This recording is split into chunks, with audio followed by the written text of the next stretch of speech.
So, kakabsat, mga bunsoy, ito yung lumang simbahan ng Church of the Compania of Jesus, Manila. Wala na to.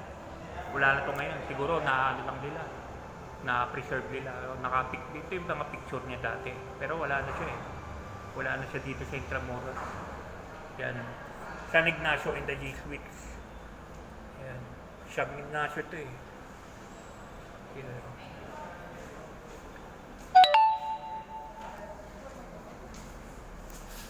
The walls that defined Old Manila would have been possible without Jesuit priest Antonio Cedeño, who led the first Jesuit mission to the Philippines in 1581. He is known for finding the stone quarries in Guadalupe, which provided higher quality adobo and for helping build the city's defense wall on the south side. While the Jesuits are mostly known for their schools, they opened their first one in Tigbawan, Panay in 1583. They also built the first San Ignacio Church, a convent, and the Colegio de Manila on an entire block right next to the Puerto Real. In 1768, a royal decree led to the expulsion of the Jesuits from the Philippines. But after they were restored in Europe, they returned in 1859. That same year, they started the Escuela Municipal, which later became the Ateneo Municipal.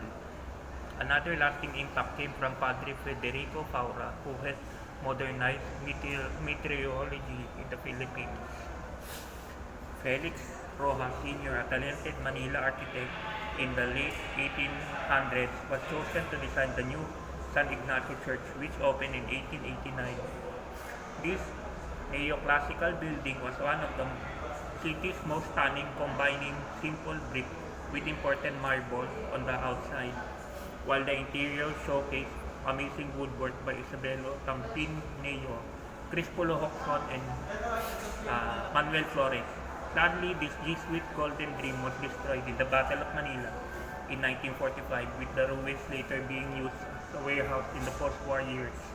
Both Intramuros and the Jesuits share a central theme: restoration. It's only fitting that the Centro de Turismo now occupies a building that represents not just a return but a true rebirth. Dito pala yung dating San Ignacio Church. Dito sa mismong Museo Intramuros.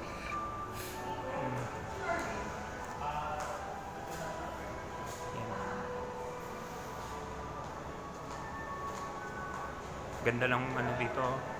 San Ignacio yata ito. Sa St. Ignatius. St. Ignatius yata ito. Yan. St. Ignatius kakabsat, mga bulsoy. Yan. Out na natin kakabsat, mga bulsoy. Lipat pa tayo tingnan natin yung mga ibang museum dito sa Intramuros. Bye-bye!